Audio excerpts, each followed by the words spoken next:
Right, it's Monday. It's time for the Mountain Bike Podcast presented by GMBN, and it is the 30th of September. Did you have a good weekend, Henry? Yeah, I had a pretty good weekend, actually. What did you get up to? I rode my bike a lot. I spent probably more time cleaning mountain biking equipment than I did in mountain biking stuff, but it was worth it. It was pretty good. Same. How about you, yeah? Yeah, lots of riding, lots of muddy equipment. Did you watch any of the racing? There's lots of racing, actually. There was the main one, obviously, is the mountain biking, the Trophy of Nations. Yeah. But also, I watched a bit of the Road Cycling World Championships. Oh, my God. Yeah. Well, both seem really good. I mean, I think the EWS is in that sticky situation of how to televise it. At the moment, you know, I often do follow the live feeds, but I was out riding, so I just saw the results and looking forward to the highlights video, which are normally actually really good. But the road race.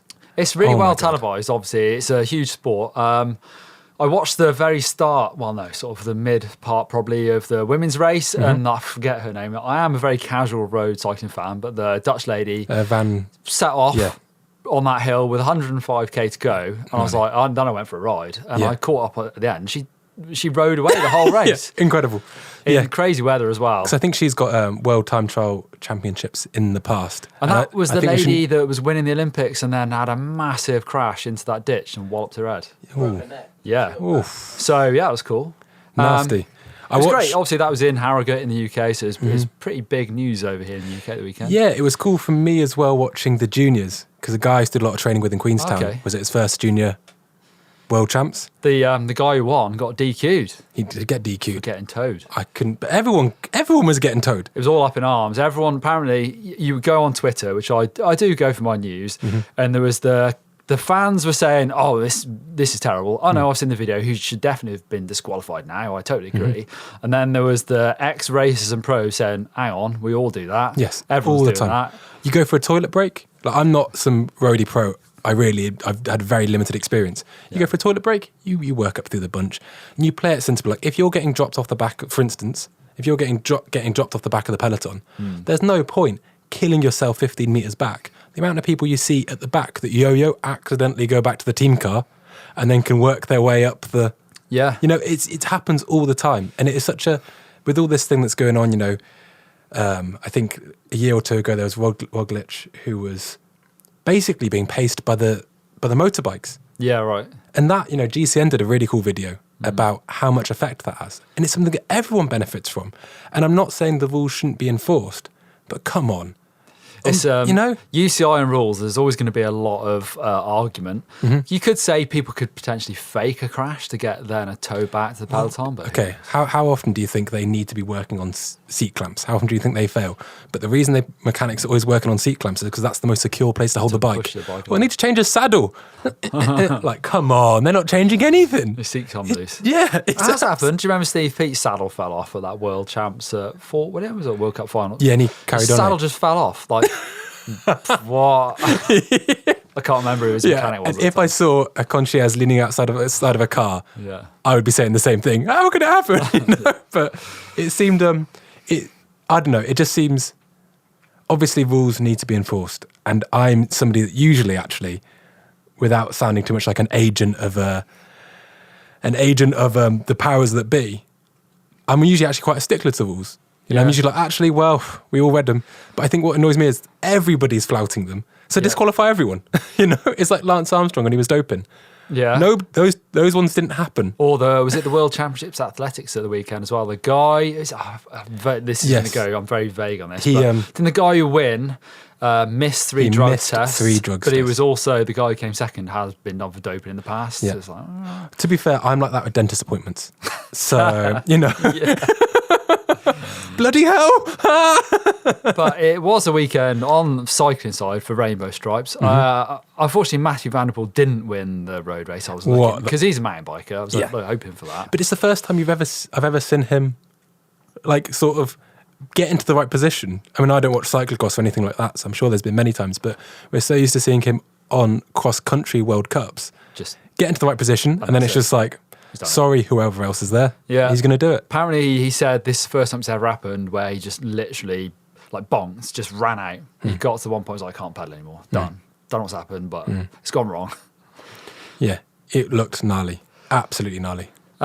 Anyway, on to what we're really here to talk about, and that is the Bluegrass Trophy of Nations powered by SRAM, which is the first ever time in Enduro's fairly short history that rainbow stripes and world championships have been given out. So it's a big event. It was, but I think it was cool. It's good to see them do something a bit different. However, I think it was also perhaps maybe there's an element of sort of like counterintuitive to what people understand. I think even going into the race, everyone was like, so what? So it is definitely a different format for this. It's not like a cross-country or downhill world champs where the one rider takes a jersey. In this case, it's a nations event. So the 3 best ranked riders from each nation were part of that national team. The 24 nations there. And the winning team, the win made up of all 3 riders' times from the 5 stages, so 15 times. Fastest team gets the stripes. I think it is pretty cool. I think the only thing that I would say, and this is kind of playing devil's avocado, but just the only slight, not criticism, but to me, mountain biking, similar to say Formula One, is a team sport anyway. Do you know what I mean? There's so much that goes into it behind the scenes. Yeah. That to be like, oh, we're going to make it a team sport. It's kind of like, well, it kind of sort of is. For the big teams anyway, they put so much into it. Maybe for the privateers, not so much.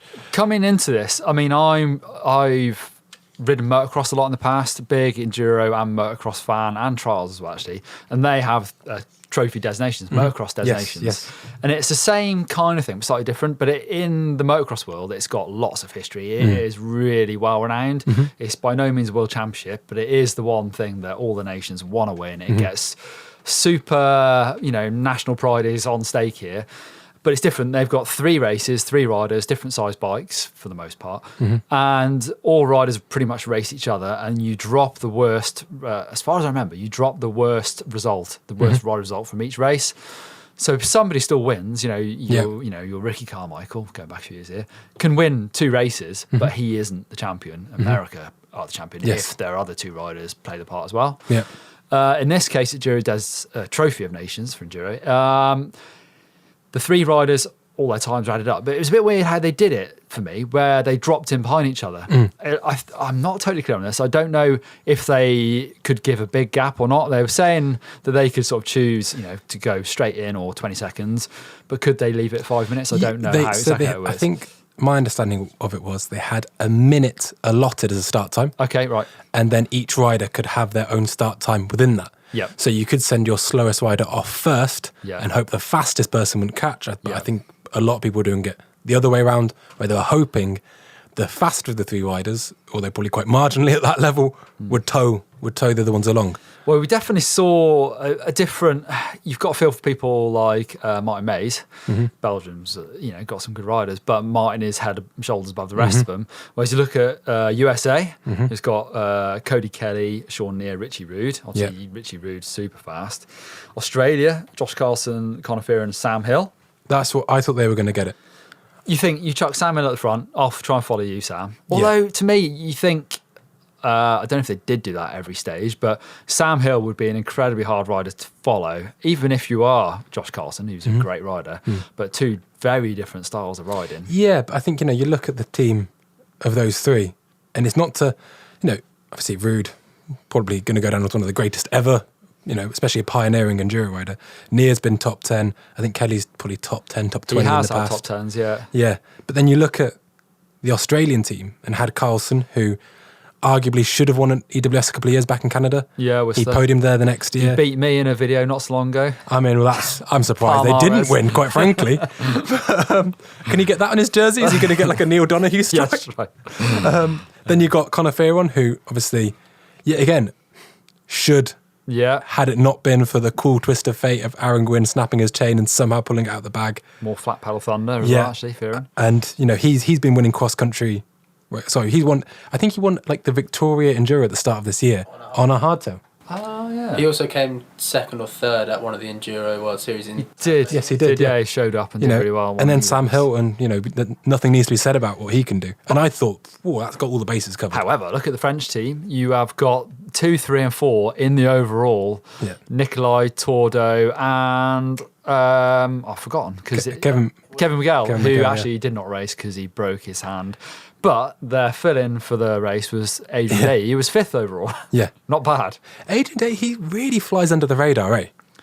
He sort of had a bit of off time, didn't he, with his massive elbow injury. So he kind of came back. I can't remember. He definitely came back to the podium, but it's been a bit hit and miss. I mean, even he, doing so well in the overall, but he's not someone that you think.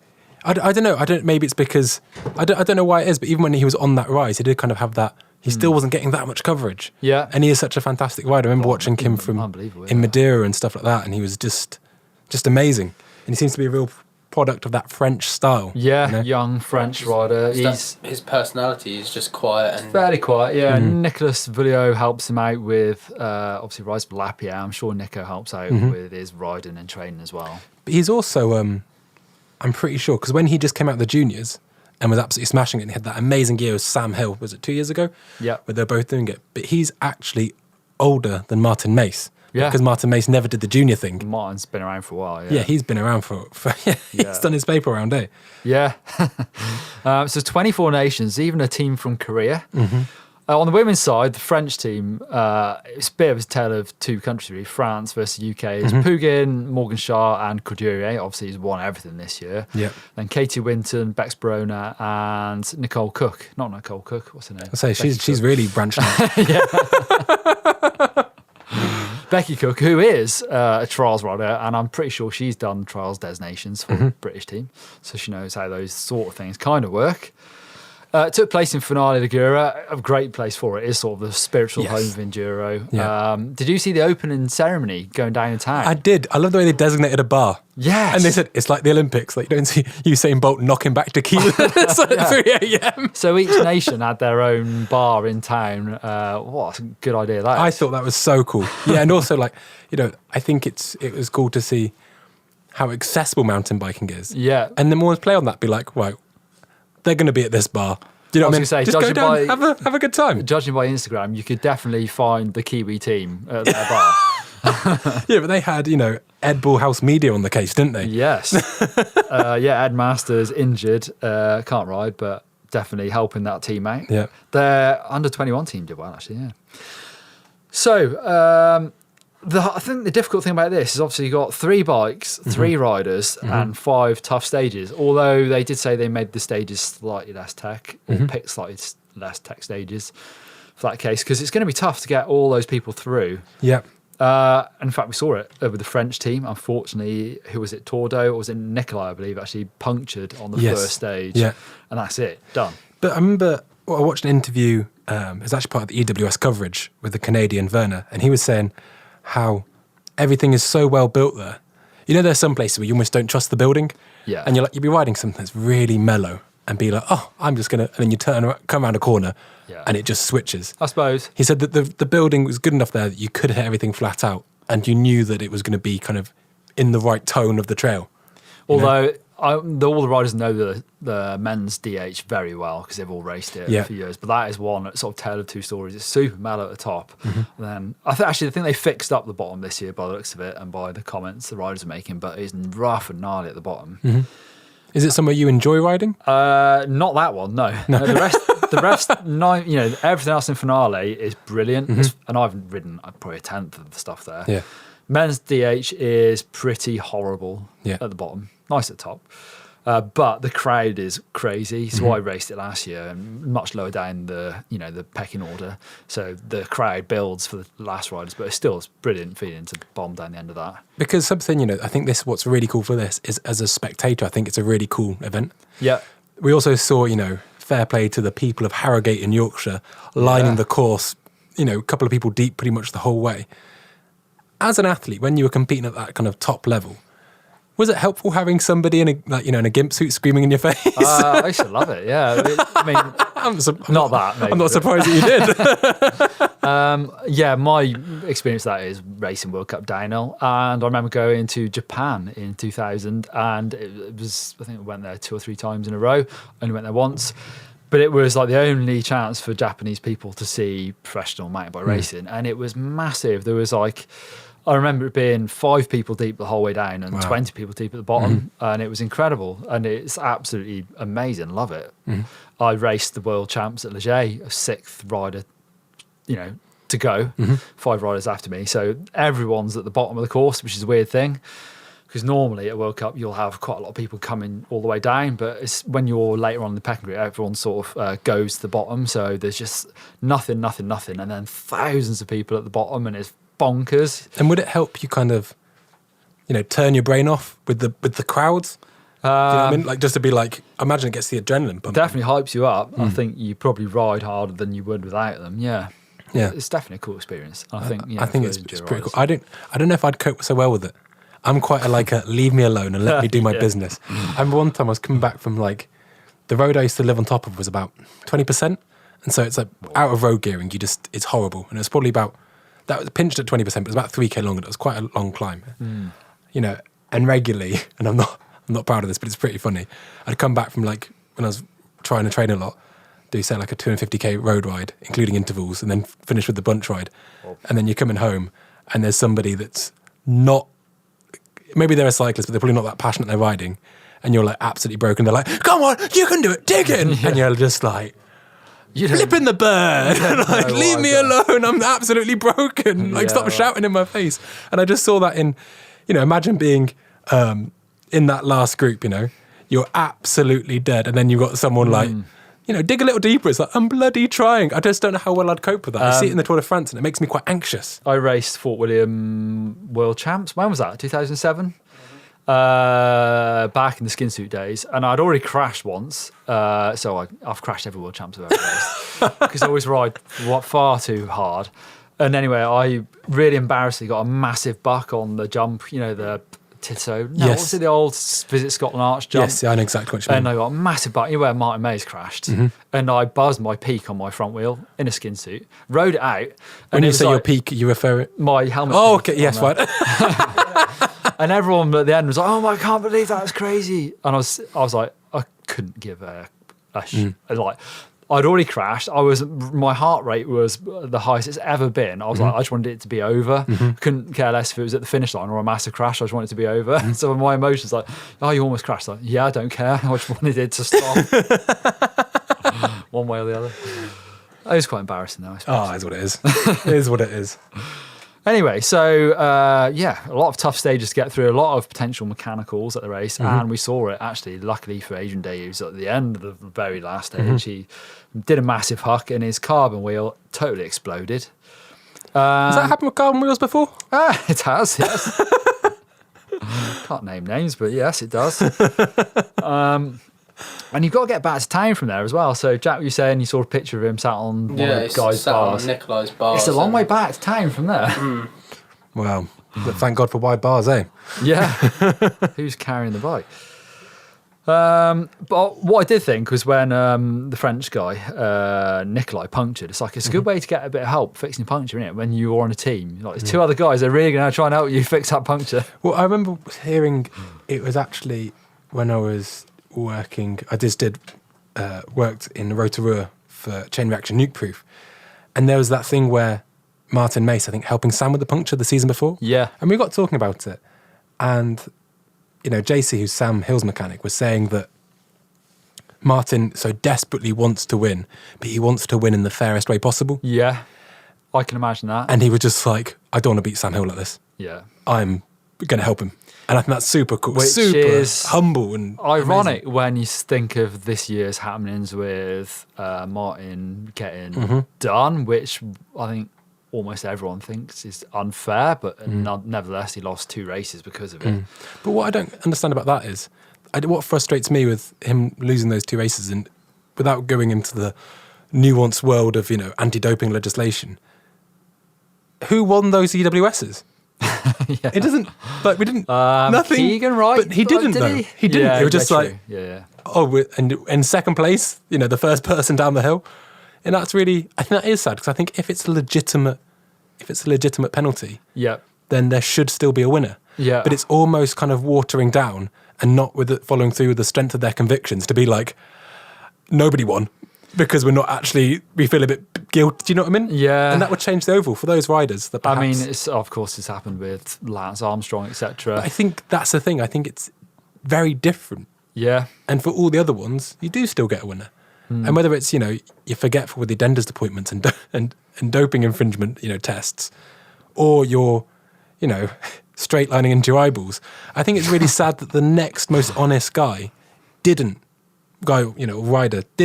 Yeah. benefit from their hard work. Because someone like, Kiwi guy, Keegan Wright, Yeah. like the way his season went, those extra points might have put him a few positions up in the overall. Maybe it's contract time for him, I don't know, but do you know what I mean? And actually it's gonna, because they didn't want to say this is the absolute line, I think he either finished second or he won, Yeah. to me. It's a tough one. I read a really good thing. I think it was on Pink Bike a few weeks ago with Gary Hausman, who won the Grouse Mountain World Cup downhill. Fantastic. That was a great article, actually. Yeah, it was really cool. But that was a weird race because it was one of those where it was before the times where the UCI messed around with protected riders and putting them before the top qualifiers, just in the running order. So it was a time when the weather did affect the results quite often, and it did at that race. And yeah, the top riders got rained on heavily, so they didn't get anywhere near the top. So Gary Hausman won the race. Fair enough, he rode the fastest in the conditions that he was faced with, but it was sort of raining when he went down. Ivan Alego Moreno came second. I think Stu Thompson was third, fourth, or fifth. Can't remember. Definitely on the podium. But when Gary Hausman when he won the race, he knew he was going to get busted because his teammate, Johnny Waddell, had hurt himself, and he'd had a joint after that race. So a week later, he won the race. He's like, "Oh, cool, I've won the race, but I'm definitely going to get tested, and I'm definitely going to fail this test." Yeah. So that got taken away from him, obviously. But it was sort of a race that he normally probably wouldn't have won anyway, and then he got taken away from him. But it's a brilliant article. It was actually a very good article. There was one thing I really liked. He said, to win a national, I think you've got to be scared once or twice. Yeah. To win but to win a World Cup race, you've got to be scared 6 or 7 times. And it was just a cool way of, Yeah. It reminds me of a Loic Bruni thing when he said at the top of, after he'd won in Andorra, he was like, because the pits were at the top, he was like, yeah, I saw the time I had to beat, and I knew I was going to have to be scared. Yeah. And it was just such like a pure way of thinking about it. Well, you look at Pirion, and he obviously is in the moment, but he must look back and think, whoa, that was scary. Yeah. Yeah. He tried to copy your move at Fort Bill, the old peak bus. I watched that again. So much style. Yeah. So what about, Henry, talk us through some of the tech from this race. I guess this is the first time we've ever had Trophy of Nations, so maybe in the next few years people will get fully into it with jerseys and bikes and get really on board, as we see with the World Cup races at World Champs time. Yeah, I mean, I was surprised not to see more people get at least on the jersey train. I think you saw the Canyon guys in nice French jerseys and people with certain highlights, but then you saw the Aussie team where 2 of them were in, I think Fearon and Carlson were in Aussie jerseys, and then I guess I don't know what the rules are. I'm guessing a lot of them just ride trade jerseys. Yeah, and I think don't get me wrong, I think it took a couple of years for it to really take a hold in the World Champs downhill, where manufacturers realised it was just free advertising if they did limited edition stuff. Cool. But no, the bike's really cool. I mean, Kona really knocked it out of the park. That's some the retro ones. I mean, they're like the old Stinkies. The old Stinky, and it just looked fantastic. It looked really, really cool. Miranda Miller's as well looked like an absolute work of art. Nuke Proof went for the Ferrari-inspired route. And actually, I think... in Italy? Yeah, I think actually they pulled it off. I think if you said, we're going to do some Ferrari... whenever it's like a Ferrari bike, it's normally like a Walmart bike that someone slapped a badge on and it's a bit dodgy. Right. But actually... they looked fantastic. Even the handguards and everything, it was so... Yeah. I know, I thought it was super cool. We saw a Fox 38 as well. Was that just on Richie Rue's bike, or was there more than one pair out there? I'm not so sure. I mean, Martin Mays had one. Yeah. He's riding a new GT29 by the looks of it, I think. Yeah, well, it was the one that came out recently. I can't remember its name. But the Fox 38, which looks, I suppose, with these 29ers that get increasingly long travel, we were talking about on the tech show, and it's, I think for me, a couple of years ago, if somebody had shown me, especially the things they were racing in the last couple of rounds of the EWS, which is so tight, so like janky, as they call it. Yeah. And they said, people are going to be riding this on 180mm 29ers. And I've been like, oh, come on. Don't be silly. Of course they're not. They're going to, but they're obviously doing it really, really well. And I think the Fox 38... Well, it sits right between 36 and a 40, yeah, of course. So that's indeed what it is. Mini downhill Enduro fork, basically. 180, you'd think. Have you got any 36s on any of your bikes? You got Lyrics, eh? No, yeah. I think I've got Lyric on my Mega and Lyric on my Strive. So it's been a little while since I've ridden a 36, actually. And would you... 36 is brilliant. 36 is a brilliant fork. As are Lyrics, to be fair. I don't feel like I would want any more, but then I'm not the size of Richie Rude, smashing a bike down pretty rocky trails. He looks at a wheel wrong and it will tack up, Yeah, totally. But I think it is really interesting seeing bikes coming, like I said, 180mm 29er. Yeah. It seemed even a few years ago like a ridiculous concept. Yeah. But now, a 38, I mean, it would seem, it would make sense, I suppose. Would you fancy trying to follow Richie Rude down one of those stages, knowing that his pride is in your hands? Because if you mess up, then the team messes up. Honestly, I think what's amazing about Richie Rude is, and I think he went through a stage of it maybe 2 seasons ago, he was constantly breaking wheels. Yeah. Constantly puncturing or breaking wheels. And it's because he hits lines so committed. And I think a lot of riders, they always say like mainline with confidence, whatever. But Richie Rude, he seems to be such a fiercely strong rider that he knows he can make most lines work. If it's really rough, he just goes, okay, fine. Chris Cavaric back in the day was a bit like that. I don't know if this is a sort of an urban myth, but it was like, I think it's probably come from Pagey, who was his team manager. It was like, Chris Cavaric, he doesn't have lines, he just rides hard. And wherever he ends up, he ends up. So you think you practice a World Cup 3 days and he doesn't pick a line. You're just like, got it, it's fine. Yeah. Watch this, go wherever I want. You make him sound like Pac-Man. And they Just look like, beep, beep, beep. similar builds. In fact, Cavaric's probably bigger than Richie Rude. I would love to see Richie Rude fight Chris Cavaric. Yes. Well, that wasn't what I was going to say, but actually you're right. That's what I do want to see. I was going to say I'd love to see him do a Martin Mace. Swing a leg over a downhill bike. Well, he was junior world champion. He was, yeah. Yeah, it's been a while though. And also I think, with this 38 fork, so much of the limitation in forks is, to my understanding of it anyway, is, there's a huge amount of chassis flex. Yeah. Obviously, that's why you go to a larger diameter. Wouldn't it be cool to see and I can't believe I'm saying this because people are going to understandably, I hope they're not eating whilst I'm in this, but like, a triple clamp set or a double clamp setup. Yeah. 38. 38, yeah. Like I spoke to Chris Porter cool. and he was saying, we basically had some of those offset crowns, those morks. Yeah. Measured the diameter and it was 36. Oh, right. They tend to give more options for trail bikers because it's actually a relatively small weight penalty. It's not that much. And for bigger riders or on e-bikes or whatever, it can give huge benefits in terms of stiffness. And then you get adjustable fork offset. Right. Wow, that would be really interesting, wouldn't it? Yeah. Because he was also saying, quite interestingly, that with...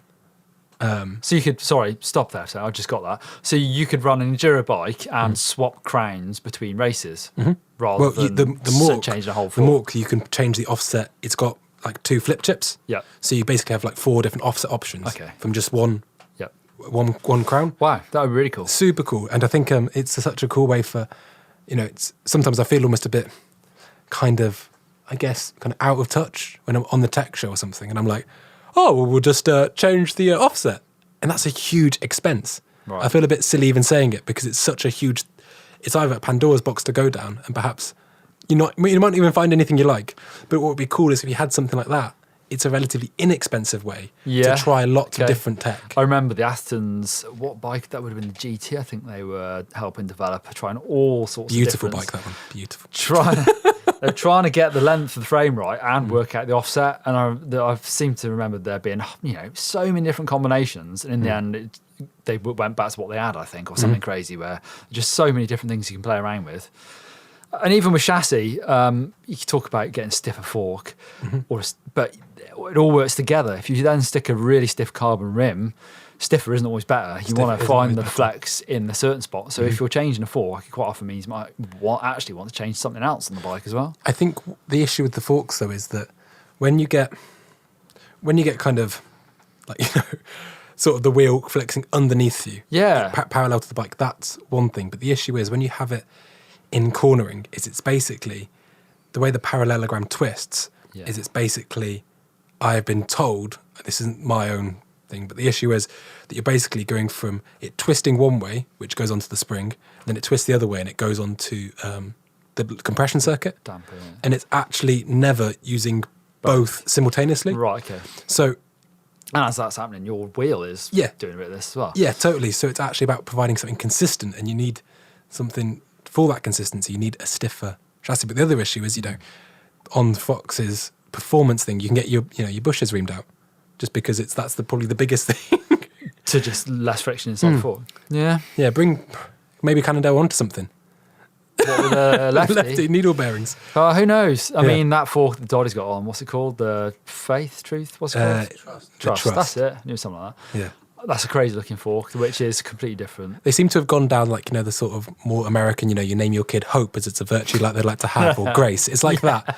Next is going to be the one motion, whatever it is, dignity or whatever. It's it's a funny way to name a fork, but hey ho. On to the results. So it was in the women's race, it was really between the British team and the French team. French obviously always strong at Enduro, but the Brits were winning up till stage 4 by I think 6 seconds. But then the French came back strong, but actually they suffered a bit of drama because Melanie Puggin snapped her rear mech on the final stage. So that must have been a tough one to try and get it home. Yeah, I can't imagine what was going through your head there, hearing it round, flailing around. It must have been, tense. Yeah, I've definitely done it. I've raced and got to the bottom with it okay, and I have raced and stuck a rear mech into the back wheel, and then it's an expensive job. And your race is over. Yeah. But yeah, the French took the win by, only 8 seconds, I think. In the men's race, you've got Team USA, took the win. Yeah. Richie Rude towed the boys in. Sean Neer is an incredibly fast rider as well, of course, and as is Cody Kelly, but Neer's had a brilliant year.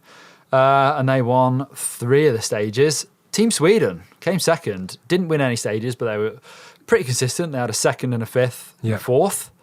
Robin Wallen's on the team, Zacharias Johansson. Just a note about that USA team. Yep. I think you sometimes do get teams or setups which are very good at developing talent. All of those are ex-Yeti riders. Yeah, true.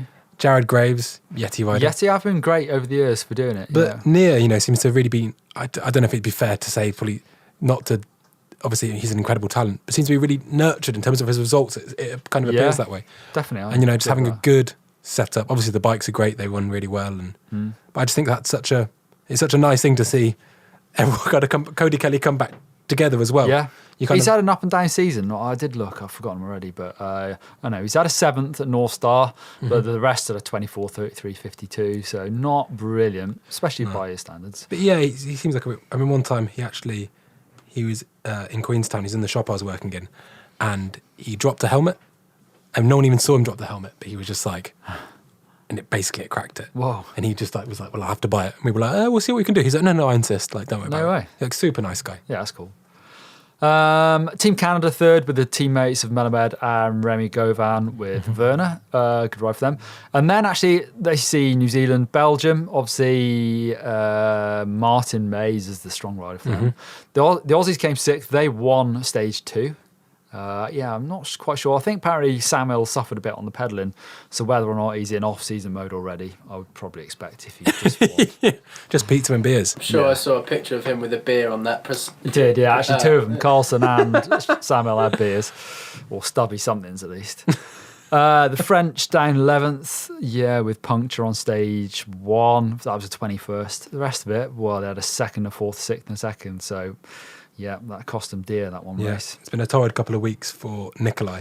You've got Team Korea, Team Czech, Team Poland, Slovakia, all sorts of Brazil you got. Super cool. Yeah, good to see, isn't it? Are they going to do it in Finale every year, do you think? I don't know. I kind of hope they do, because that surely seems it's the to suit Mendips it. next. I mean, Finale is a brilliant place, especially for an end of year race. Just the whole vibes of the place, the ice creams, all that stuff. It's a cool place to go and ride. And as a spectator, go and ride and watch the race is pretty amazing. So that was it for the first ever Trophy of Nations. What seemed to me a little bit of a weird sort of setup, actually, I think really worked. And with the riders, it seemed really popular.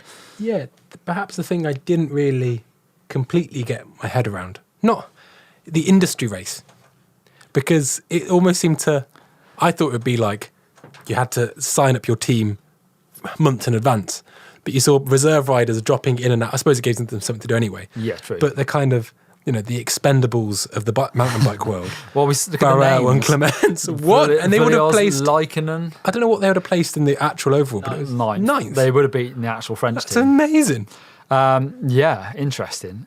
I think that one kind of blurs the lines a bit too much for me. I'd rather see just all the fastest riders somehow race it. But I thought when it was industry teams, you'd have to be on their payroll. yeah, So like GMBN, because we could have just said, well, we talked about it. we did talk about it, Yeah. but you started talking about how many mechs we're going to send into wheels, and I knew that'd be my Saturday night taken care of. So no, but you know what I mean? Like you could just, I suppose in the same way, but it makes like a race team, and I thought it was going to be, when I saw that they were doing an industry thing, I thought how cool that's going to be for, say, Maxis or whoever. The GT team took it seriously. You got Mark Morrison, Yeah. those guys. They look like they're having a good time there. They did indeed, yeah. But no, I just think it should be, on the payroll. I was expecting to have to take an invoice, like a pay slip. Well, we talked about it. We talked about GMBN versus Pink Bike, but actually, like you say, you can no guest riders. You've got to be a full-time employee. Let's do it. Pink Bike.